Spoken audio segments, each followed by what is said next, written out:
Good day, dear listeners. Steve Preda with the Management Blueprint podcast here, and I have today with me Alinka Rutkowska, the CEO of Leaders Press, a publishing company that helps nonfiction authors achieve USA Today and the Wall Street Journal best-selling status. She is also the author herself of several best-selling books, including Write and Grow Rich.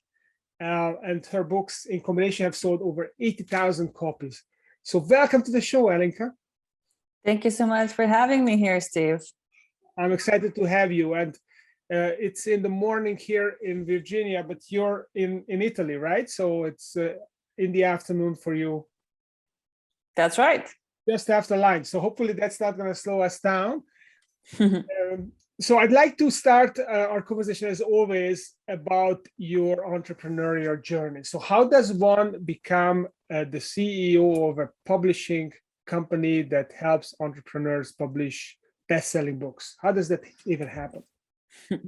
Well, for me, it all started with passion. I used to work in multinational corporations, and at a certain point, I just felt like there was a ceiling that I sort of couldn't push through, and it wasn't definitely the top of the company. It was middle management, and I was being pushed into roles that I didn't want to do. I wanted to do something that they didn't want me to do, and so the best way out was actually leaving. And so as I was considering that move, I wrote a book and self-published it. At the time, that was over a decade ago. And the royalties from that book basically exceeded my corporate salary. So when that happened, I thought, hey, guys, I don't really need you anymore. I'm leaving. They even paid me to leave. So I had those funds from the royalties, and that allowed me to comfortably explore what I really was meant to do here in this world. And so it started with writing more books, with marketing those books, with helping others do the same. And steadily it grew into Leaders Press, where we now help entrepreneurs turn their book ideas into bestsellers, including the big list, and distribute through Simon and Schuster, which is traditional publishing. And we're now a 30 people business. So this all happened step by step, starting with passion and the desire to do what excites me. Wow, that's almost unbelievable, because I hear so few people who actually hit it or hit the jackpot with their first book. It's very, very rare, isn't it? It is very rare, and it's also quite naive to think that you could live off of the royalties of your one book for the rest of your life. I was very lucky when I did that. I had some marketing background. I asked a lot of questions. I looked for the answers. I tested things, and I had that early success, which got me super excited. Then, that might have been a one-off for that one book, but eventually I created a system that is working now every time we do a book. So, sometimes it's the early lucky win that gets you excited and gets you in business. Well, definitely you need some luck, but I don't buy it that it was just luck. It must have been more than that. So which one was the first book and why do you think it became so successful? How did that, hit a chord with the readers? Well, it was a self-help book that I don't really even advertise anymore. It was called Read Me, I Am Magical. Why was it successful at the time? I think the market was not very saturated. It was just the beginning of the self-help book excitement, and self-published books were just hitting the market in a massive way. But still, it was 10 years ago, so it was much easier to succeed and get noticed. So, partly it was finding a niche that appreciated the book. A lot of marketing strategies that traditional houses didn't use. So it was a lot of guerrilla marketing, just digital door to door. no large campaigns. So a lot of creativity, and some of those strategies worked. Mm-hmm. Okay, that's great.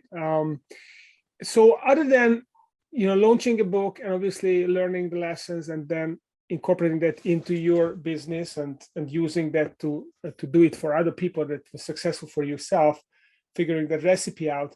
Other than doing that, was there any other management blueprint that inspired you to build your business? Maybe a book that you picked up some concepts from that you relied on, or maybe a system that you implemented in your business. Can you talk about any such thing? Yes, definitely. Well, at the beginning, it was, when it was just me and maybe one assistant and one writer. It was more of a try to figure out how to do it in the most cost-effective manner, how to spend as little as possible.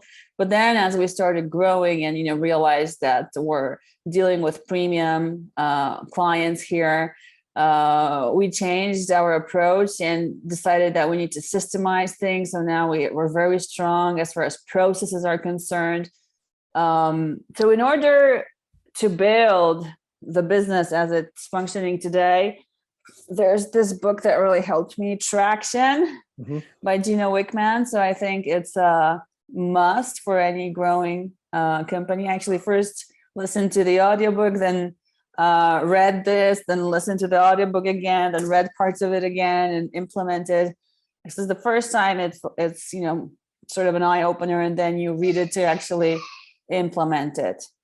And as far as what we do inside the business to create our books is concerned, we have our process, which I described in Outsource Your Book, which is 17 steps that we use to create the book.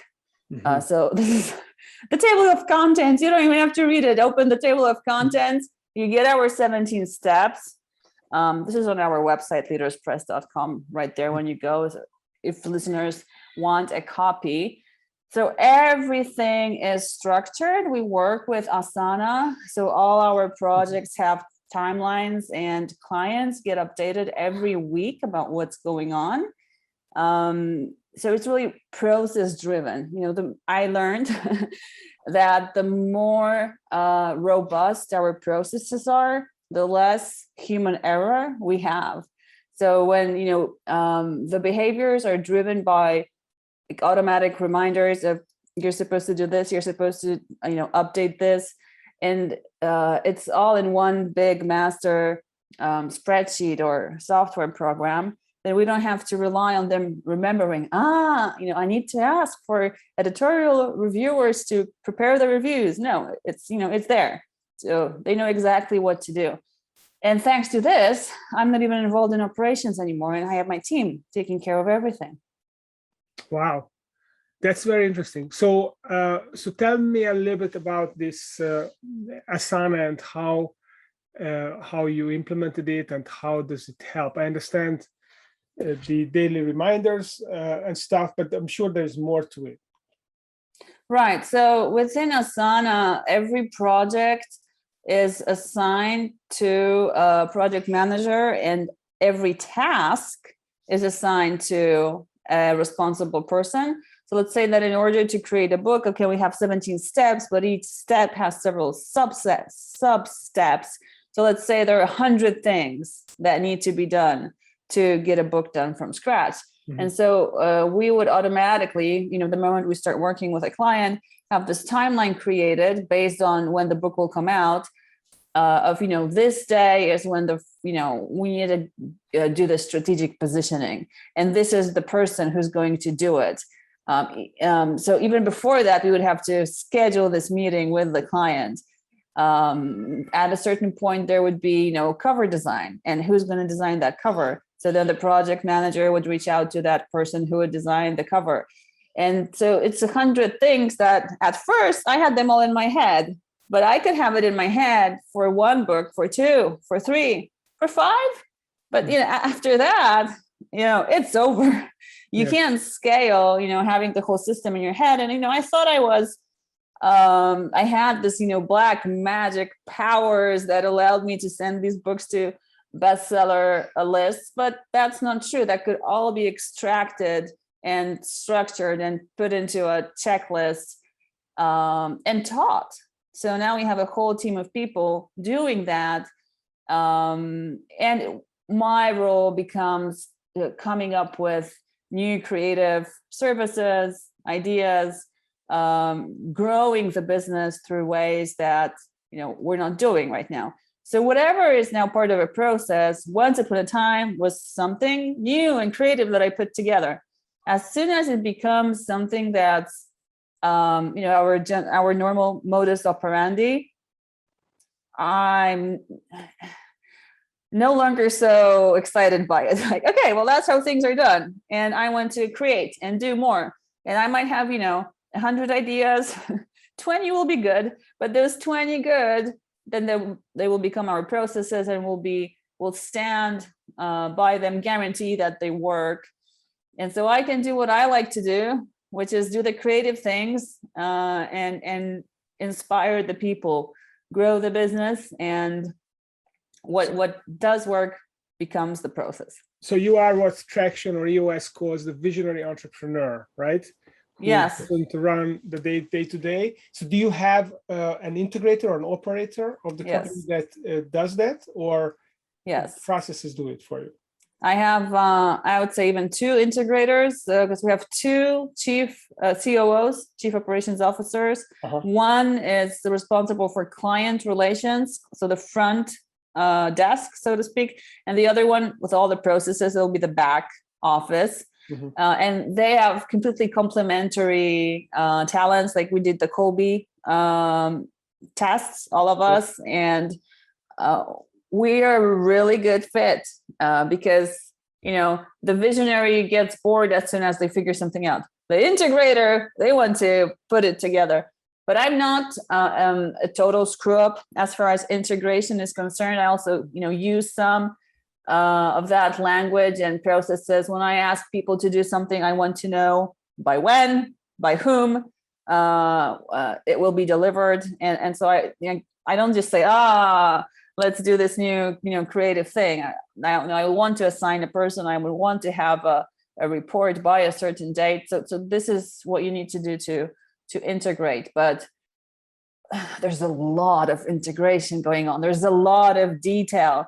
And I can't go in and let's say I see something on the website that needs to be fixed. Let's say it's a typo, okay? Just to keep it simple. I have the login to the admin panel. I can go in and do it. But there are 1,000 other things like that.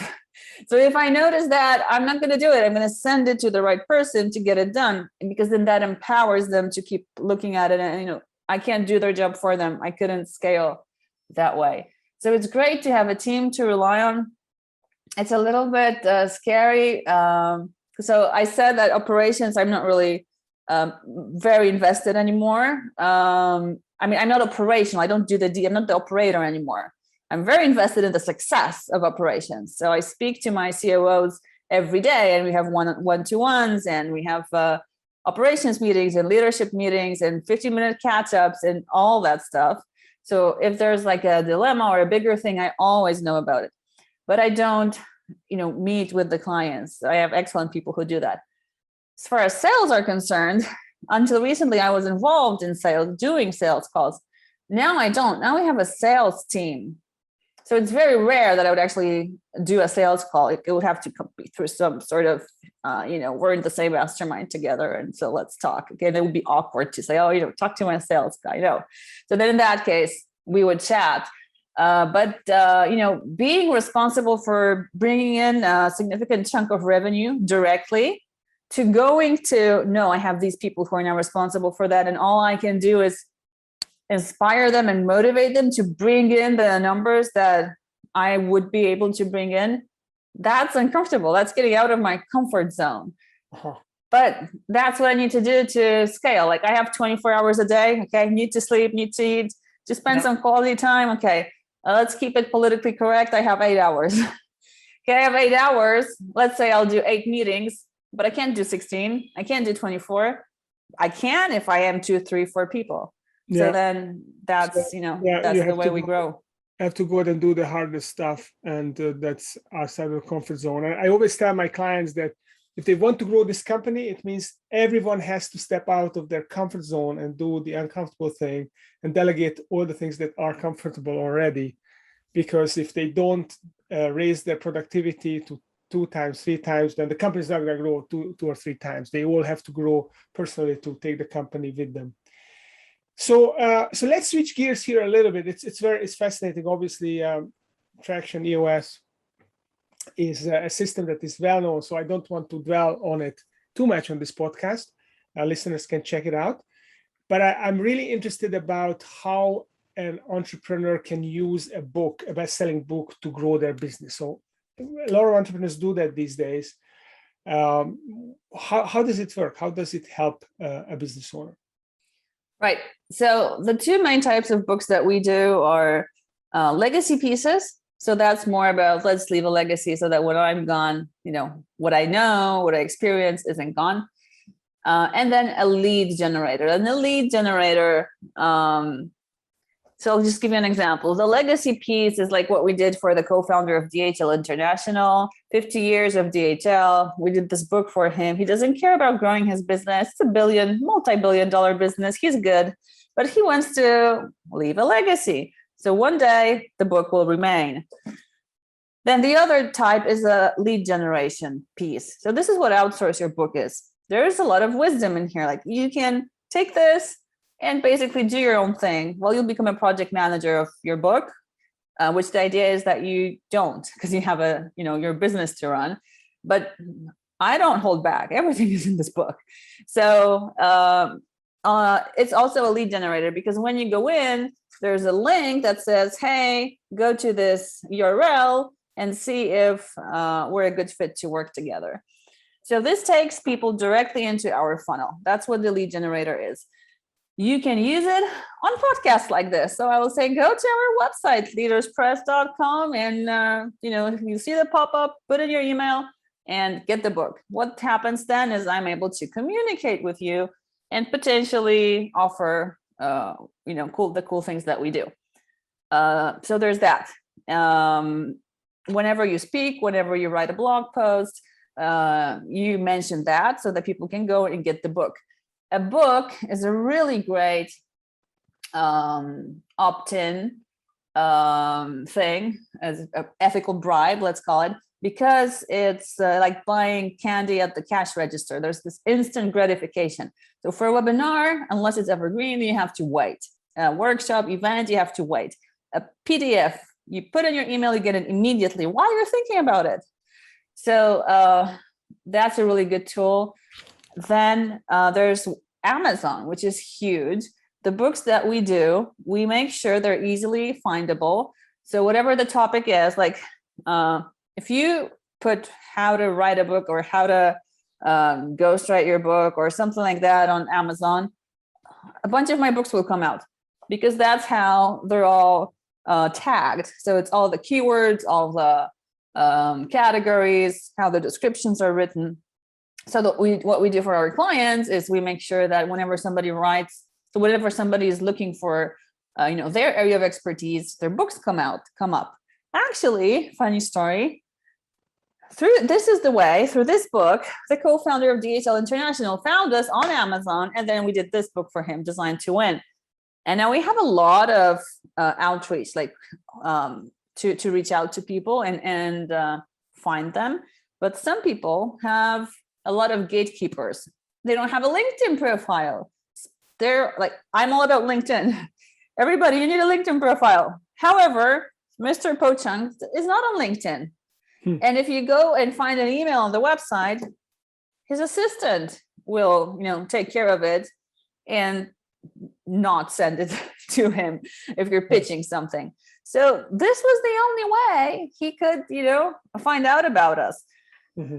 So, if you're a business and you want to grow, if you don't have a book on Amazon, or, in bookstores is a secondary thing that is very valuable. But if you don't have it on Amazon, you're not visible to people who are looking for the services or products that you offer. So that's why it's so important to be there. Yeah. So it's all about people, you're finding the people who are looking for the information that you can provide, and a book is a credible source of information where you can get a concentrated amount for a small price. You can absorb it as fast as you can. That's why I like to read books, because I can browse the book, I can download it immediately, I can basically educate myself on the topic of interest immediately, and then you can, they find you if you have that book. So so that's fascinating, and I really haven't thought about it as legacy as or lead generation as an alternative of the two, but it makes a lot of sense. So talking about bestseller, does a book have to be a bestseller to help the author, or a non-bestseller book can also help? And the secondary question is, what types of bestsellers are there?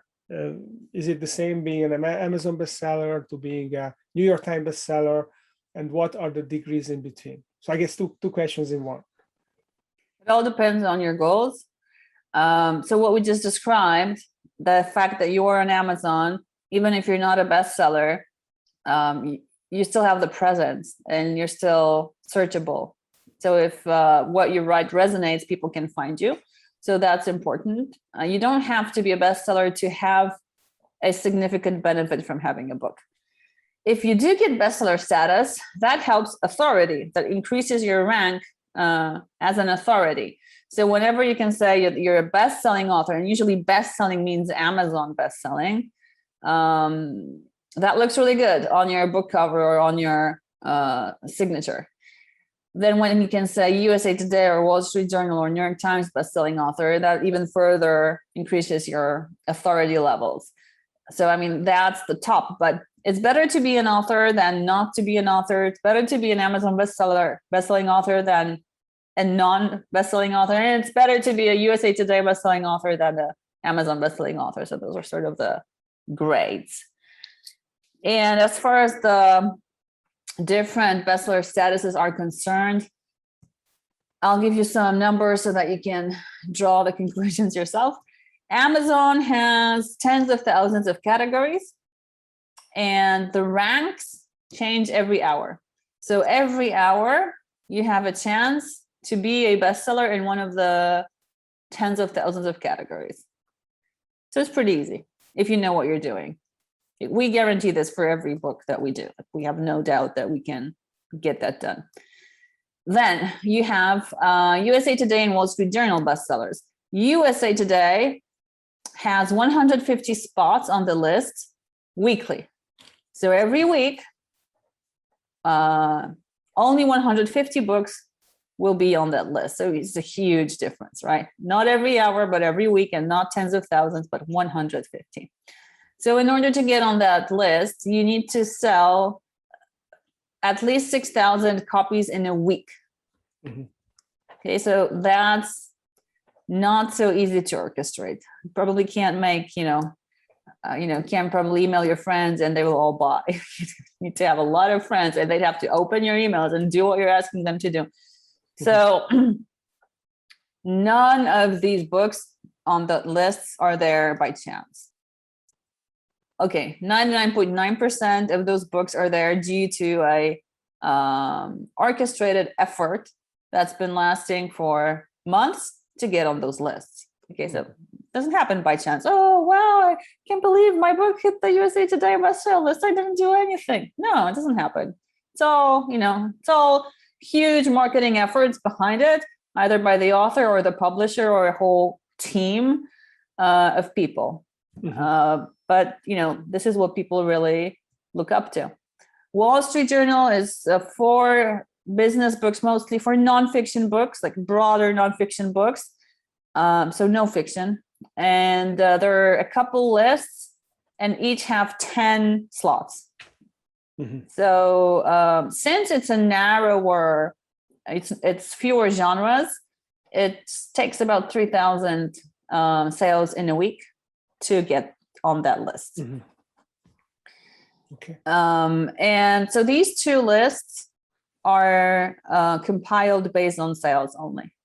Mm-hmm. New York Times is compiled based on sales and editorial review.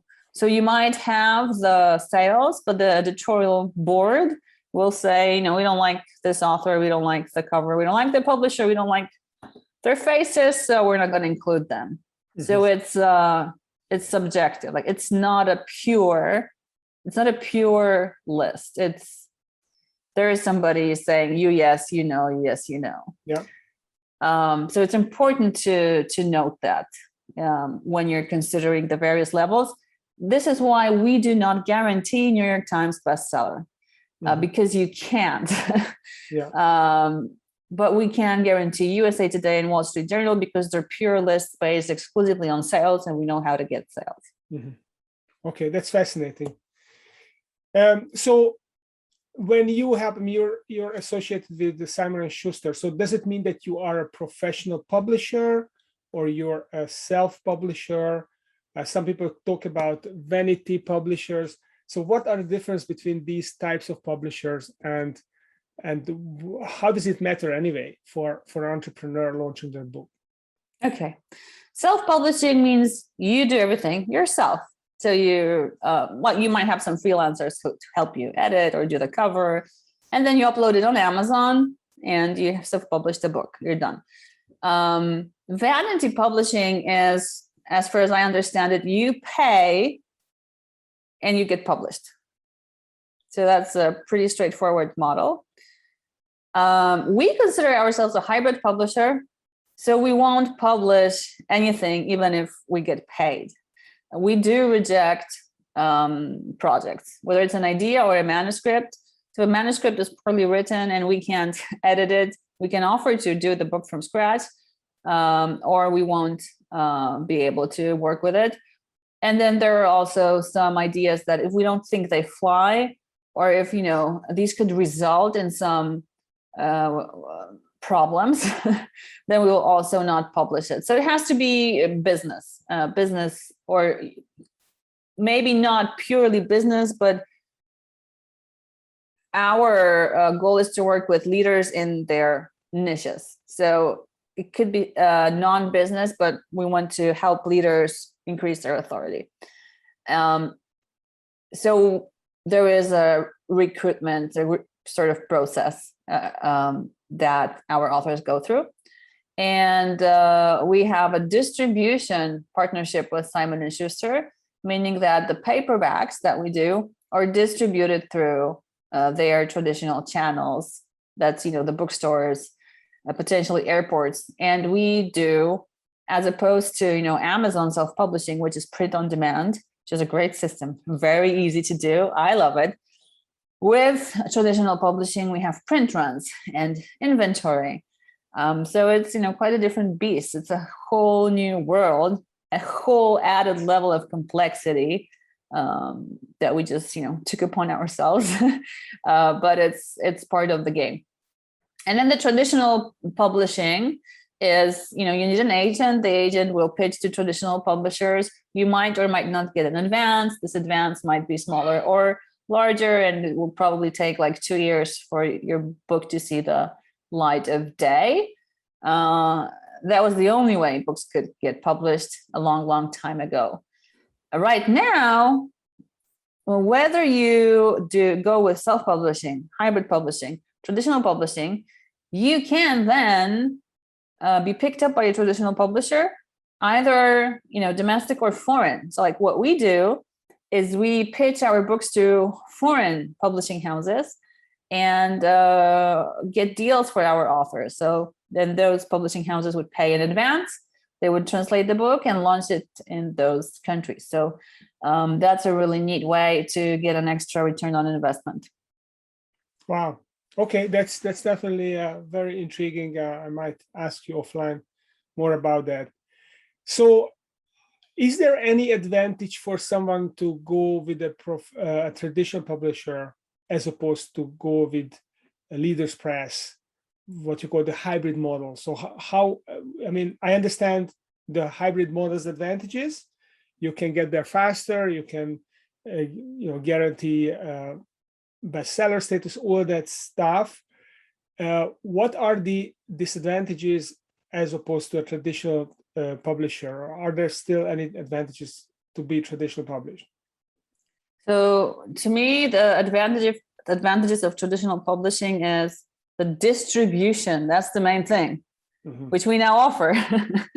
So you get the traditional distribution, which self-publishing does not give you, but hybrid publishing, as I understand it, as we are at Leaders Press, gives that to you. What traditional publishing gives you is an advance. And I've heard opinions that unless you get a 6-figure advance, don't do traditional publishing, because your rights will be taken. It will take like 2 years to get the book out. You don't have any guarantee of marketing. So if you're already well known, there will be marketing. If you're not, not so much. And I mean, those 6-figure advances are probably, only for like really high profile authors.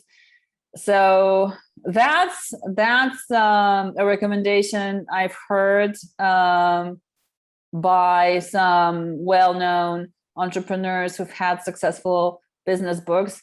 I've talked to entrepreneurs who've self-published and were then approached by a traditional publisher, and their reaction was, so they asked, okay, so you're going to do the marketing? Well, no, you're going to keep doing that. So what are you going to do? And well, they explained like there would be the distribution, but then when the author calculated the royalties, which are like 7% maybe when you're doing the traditional deal, they said, well, actually I'm already, one of the top 100 best-selling authors. I don't really think I want to give away my rights, and it just doesn't make sense for me. So they stayed. But people have different dreams. Some people have a dream of putting USA Today best-selling author on their cover. Some people have a dream of being published by a traditional publisher, and I honor those dreams. I will tell you a funny story. When we did one of our anthologies, because we also do anthologies, and it hit the USA Today best-selling list, and it was distributed by Simon and Schuster. One of the authors said that this is their dream come true, because they've always dreamt of, having an association with Simon and Schuster, and now they have an author profile, because working with us, you get a profile on simonandschuster.com/author/your name, because you are distributed by them. So it's exciting to make people's dreams come true this way. Okay, that makes sense. And what about IngramSpark? So if you get your books distributed by IngramSpark, how is it inferior to having it distributed by a traditional publisher? Okay, so IngramSpark is a branch of Ingram. And when you work directly with Ingram, then you get into bookstores are actually there. Same as Simon and Schuster in the bookstores. IngramSpark allows you to be cataloged. So you are in the catalog. So if the digital catalog, if somebody goes into a bookstore and they say, hey, I want Steve's book, they'll be like, well, we don't have it in stock, but we can order it for you. So they will look it up in their catalog, in the digital catalog, and they will order it, and then they can come into the store and get it. So it's neat that way. It's much more professional. So if somebody's considering self-publishing, I recommend going through Amazon and also going through IngramSpark for the largest, potential visibility. But if you go with Simon and Schuster, then you get more distribution, because it's actually going to be pushed rather than just pulled. Yeah, so it's traditional distribution, meaning that about 6 months before the books actually come out, there are already meetings with sales reps, and we create a catalog of what's going to come out like in 6 months. And so the reps take these catalogs and go to the retailers and start having meetings about, so how many copies of this book do you think you'd want for these tours? So there's a lot happening before, the book is even ready. That's all based on the description, the cover, the metadata. So there's a whole ecosystem connected to that. So it is pushed into those stores as opposed to its individual requests pulling. I mean, it's the best if you have, both requests pulling and there's the a team of sales reps that are pushing the book as well. Yeah. Okay, that makes a lot of sense. All right, so lots of information, great information. Thank you for sharing this. And I recently written a book, so maybe I'm overly eager to learn these things, but I think that it's a great idea for entrepreneurs, business owners to do that, both for legacy purposes as well as for lead generation, building the author status and the thought leadership status. I started getting calls the last couple of months, people who saw my book, read my book, and they're much more interested to talk to me. So I already enjoy some of the fruits of that, and definitely recommend. And if you can use a team that will do it for you, I did most of the heavy lifting myself. I used editors, but I wrote the book. But you guys can also write the book for your clients, right? Absolutely. That's how we were born, so to speak, from idea to bestseller. Yes. So that's great. As someone who runs a company like DHL, they probably won't be laboring away for a year writing their book. They will want professionals to do it for them. So definitely recommend checking that out. So if listeners would like to learn more about Leaders Press, about you, Alinka, where should they go? How can they find more about you? Surprise, surprise, it's leaderspress.com. Okay. And when you go there, there'll be a pop-up that will ask you if you want to outsource your book, put in your name and email, and you're going to get the PDF and also the audiobook as a gift to you. Oh, that's fantastic. Okay, well, definitely, I think I'm going to do that right now after we hang up here. So check that out, Alinka Rutkowska, the CEO of Leaders Press. Thank you for coming on the show. I got intrigued because, I did my research, and yours was one of the largest companies in this area. And, I'm always interested if someone can systemize a business around. It's one thing to just do a professional practice with a few helpers. If you can systemize a business around what you do, then there's definitely some secrets there. So thank you for sharing some of your gems here and coming on the show. And for you listeners, if you enjoyed that episode, please feel free to subscribe. And if you can give us a review, that's even better, on Apple Podcast or on YouTube or both. We'd love to have your feedback. And stay tuned next week for another episode with an interesting entrepreneur. Thank you and have a nice day. Thank you, Steve. Thank you to our listeners.